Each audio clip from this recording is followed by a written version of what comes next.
Hi, and welcome to a new video. I've done a number of videos about this watch, and this is basically the fourth year in a row that I did a review with my experiences owning this watch. This year I wanted to make a little bit of a different video, and this year I want to answer the question if this watch is still a good deal when bought new. Since the watch was introduced, Baltic, the market, prices, and tastes have evolved a little bit, and maybe that has changed the value proposition regarding this model. This watch here is my personal watch. I bought it during the Kickstarter campaign when it was offered at a €100 discount than the later retail price in 2018. And it is a watch of the first batch, although not a watch of the first 300, so it is not numbered.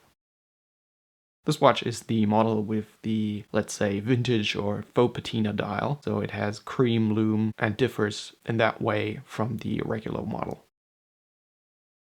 When the watch was introduced, the faux patina thing was just beginning and the Baltic scratched an itch because there was not really something made to look like watches from the 50s and 60s, but being all new. And today there are more options like the Tornic Raywell. And design-wise, I think the Baltic still serves a niche that other brands leave wide open in producing a relatively inexpensive watch that sort of looks like the natural evolution of a watch that would have been made in the 50s and 60s. And I still think Baltic has a very original design here, while also taking cues and elements from different watches from different eras.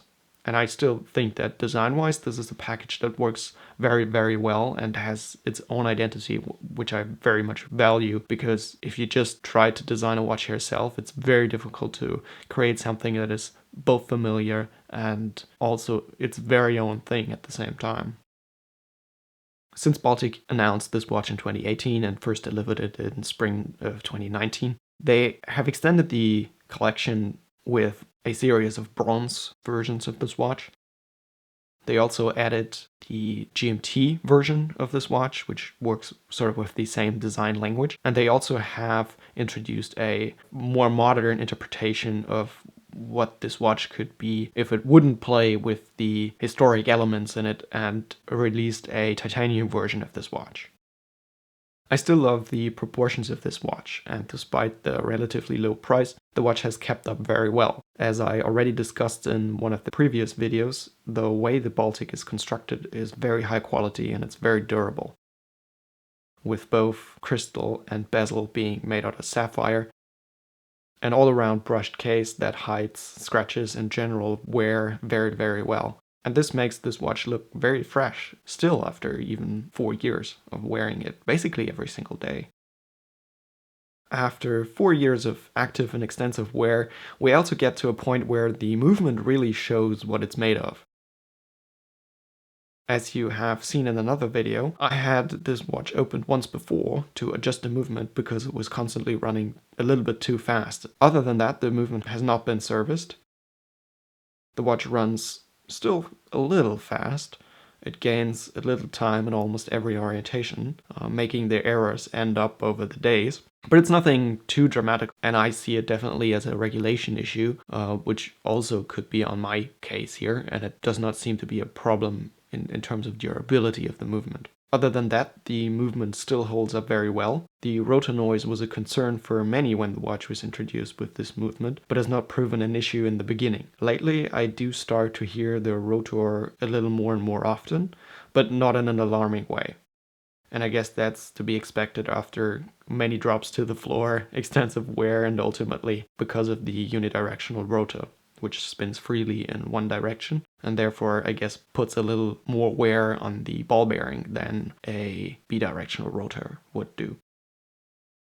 Interestingly, the specs and the price of this watch have remained pretty consistent.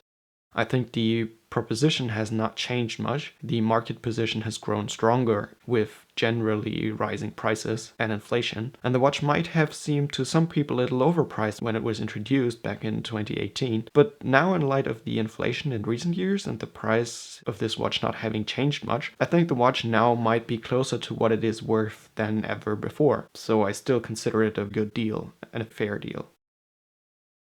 Would I buy this watch again? Yes, absolutely. The watch is pure joy to wear, design-wise and ergonomically.